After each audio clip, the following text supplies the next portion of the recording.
Hello everybody, this is Carol from Friendly Quail. I'm going to show you really quick, it's going to be a fast video, how I put the lace on the edges of my signatures. I'm doing that for my journeys through Bookland, and it ends up looking like this. See it better that way. And I'm just going to show you how to do it if you're gluing it on and if you're sewing it on. So I'm going to take this one, and when I took these out, I did mark what signature it was from in the book. And what I'm doing is putting it on the second page. Unless the second page is not a full page, then I go to the third page. So for putting this on, your lace has a front and a back. And on this one, it's really easy to tell because you can see the sewing really a lot on this side where they gathered and sewed the little net over the gathering. And even without that, this is flatter. This has more ridges on it. It's a little bit prettier. So look for that.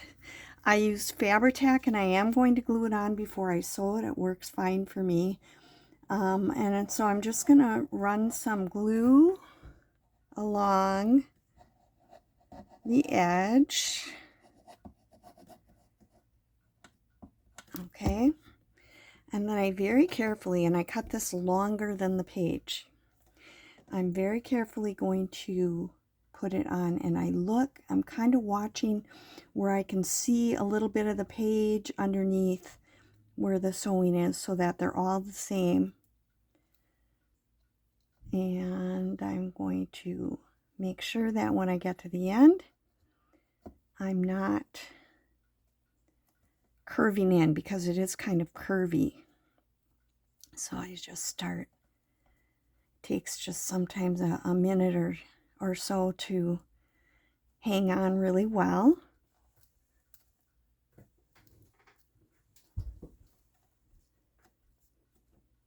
Get it nice and straight. And then I let it dry. I make sure it's attached all the way along.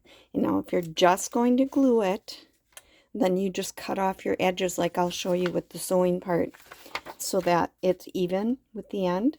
But I would wait until everything was dry and you know that everything has been securely held. Okay?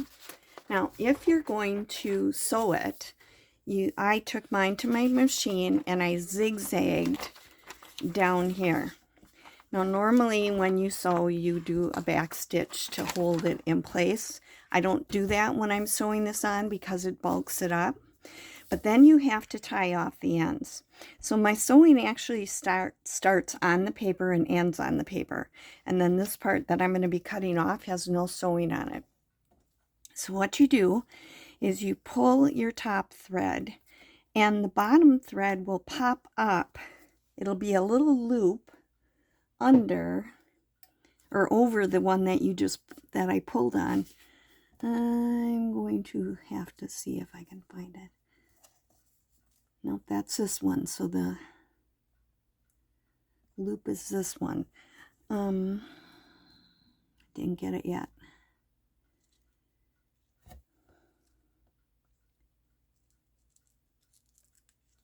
I'm catching the thing. Of course, now because I'm showing you on camera, it's not doing it.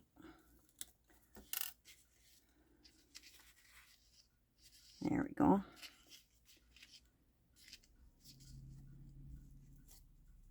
Okay, so now I've got the bottom thread up to the top. Now what I like to do is do a square knot. So I always say to myself, like my dad taught me when I was a little girl, left over right, under through, and tie tight. Don't catch it on the lace like that was.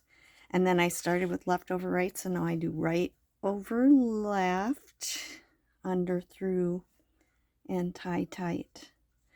Now you can either cut that off really close or you can leave some threads hang. Right now I'm letting them hang. Catherine always lets hers on there, and I'm trying to decide if I like it or not, so I'm going to wait until later and decide. So now I've got to cut this off. So notice how it's a ruffle right there, so it kind of goes out. I try to get this really even with the top. So I flatten it out, and then I cut it off. Don't cut these off unless you want them off. All right. Now I have to do this side. And I pull that up. I can see the loop already. I could see the loop. There it is. Okay. I'll do my square knot.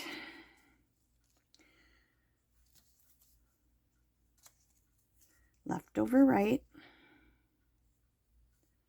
Under, through, tie tight. Right. Oh, I hope my knot was on camera.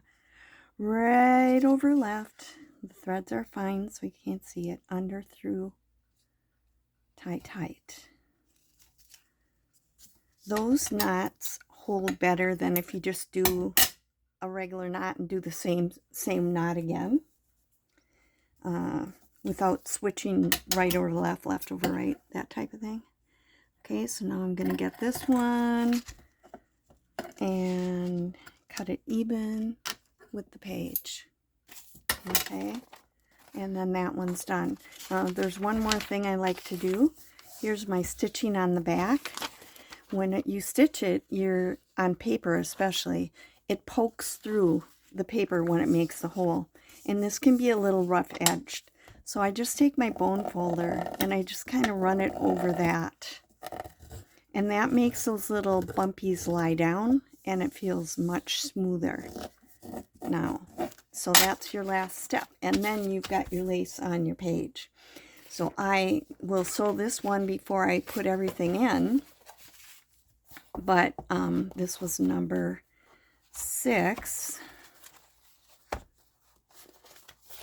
All right. I got that written on in pencil here, so I'm going to I wrote it very lightly. Take a good eraser and take it off. And it's page 2 because there wasn't any little one in front of it. I'll show you one that I had. Here was not a full page where I did it on page 3 in that instead of page 2. Just that was what I was talking about before. So I'll get my last lace in here and that'll be it for today. A real quick one. And I will come back and we'll be making some ephemera for our journals in the next video. So this is Carol from Friendly Quill. Saying thanks for being here. Thanks for subscribing. If you're not a subscriber, I hope you do. But I appreciate all of you. I love teaching, and that's why I do this. So Carol from Friendly Quill saying bye.